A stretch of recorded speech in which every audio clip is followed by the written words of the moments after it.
நம்ம என்ன செய்ய போகிறோம்னா வெஜ் ஒயிட் குருமா செய்ய போகிறோம். அதுக்கு வந்து நான் கொண்டக்கல்லையும் பச்சை பட்டாணியும் வந்து 5 மணி நேரத்துக்கு முன்னாடியே ஊற வச்சிட்டேன். எல்லாம் 8 மணி நேரம் சொல்லுவாங்க, 5 மணி நேரம் ஊறினாலே போதும். 3 விசில் விட்டால் வெந்துடும். இது கூட பீன்ஸும் கேரட்டும் போட்டிருக்கேன். என்கிட்ட உருளைக்கிழங்கு இல்லை, உருளைக்கிழங்கும் சேர்த்துக்கலாம். இப்போ இதை நம்ம வந்து அடுப்பு 3 விசில் சிம்மில் வச்சு நீங்கள் எடுத்திங்கன்னா கரெக்டாக இருக்கும். நம்ம வந்து அரைக்கிறதுக்கு பொருள் போட போகிறோம்.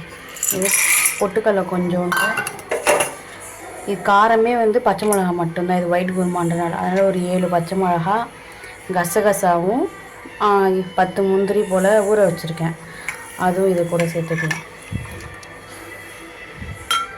இப்போ இது நல்லா ஃபைன் பேஸ்ட்டாக அரைச்சிக்கலாம். கொஞ்சம் சூடானதும் இப்போ நம்ம வந்து தேங்காய் எண்ணெய் சேர்த்துக்கலாம். நல்லா 4 ஸ்பூன் அளவுக்கு தேங்காய் எண்ணெய் சேர்த்துக்கலாம்.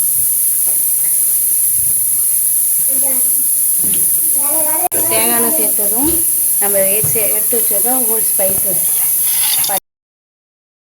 எண்ணெய் காஞ்சதும் பட்டை, கிராம்பு, ஏலக்காய், அன்னாச்சி பூ, மராத்தி மொக்கு, கடல் பாசி இது எல்லாத்தையும் நம்ம போட்டுக்கலாம்.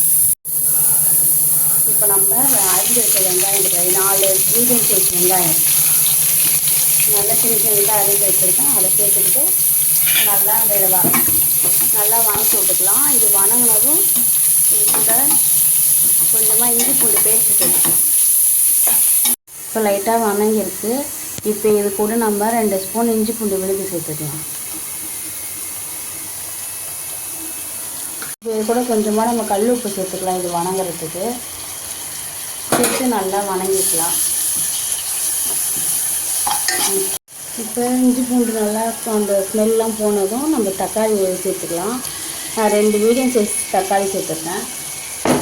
இப்போ நல்லா வெங்காயம் தக்காளியெலாம் நல்லா வதங்கிடுச்சு. இப்போ இது கூட நம்ம வந்து கொண்டக்கடலை, பச்சை பட்டாணி, பீன்ஸ், கேரட்லாம் நம்ம குக்கரில் வேக வச்சுருந்தாலும் அதை சேர்த்துக்கலாம். அந்த தண்ணியோடையும் சேர்த்துக்கலாம்.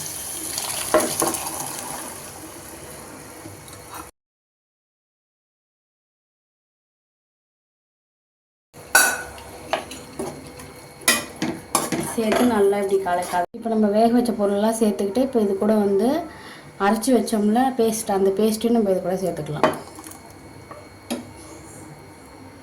சேர்த்து நல்லா கிண்டி விட்டுக்கலாம்.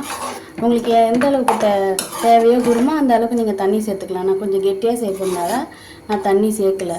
அந்த வேக வச்சால பட்டாணிலாம் அதுலேருந்து தண்ணியோட நான் விட்டுக்கிட்டேன். உங்களுக்கு வேணால் நீங்கள் எந்த அளவுக்கு செய்கிறீங்களோ அந்த அளவுக்கு தண்ணி சேர்த்துக்கலாம். இப்போ நல்லா ஒரு 15 நிமிஷம் மூடி வச்சு நீங்கள் வந்து வேக விட்டுக்கலாம். இப்போ நம்ம மூடி இந்த எடுத்து பார்க்கலாம். இப்போ நல்லா இந்த அளவுக்கு கொதிக்கணும். இப்போ இந்த அளவுக்கு கொதிச்சோடனே நம்ம லாஸ்ட்டாக கஸ்தூரி மேத்தி போட்டுக்கலாம்.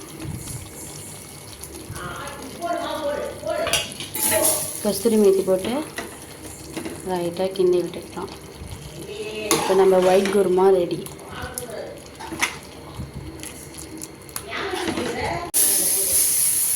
இப்போ நம்ம இதை க்ளோஸ் பண்ணி ஆஃப் பண்ணிக்கலாம்.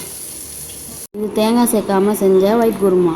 நம்ம இதுக்கு கூட தோசை, இட்லி, பூரி, சப்பாத்தி, பரோட்டா இது எதுக்கு வேணால் வச்சு சாப்பிட்டுக்கலாம். ரொம்ப சூப்பராக இருக்கும்.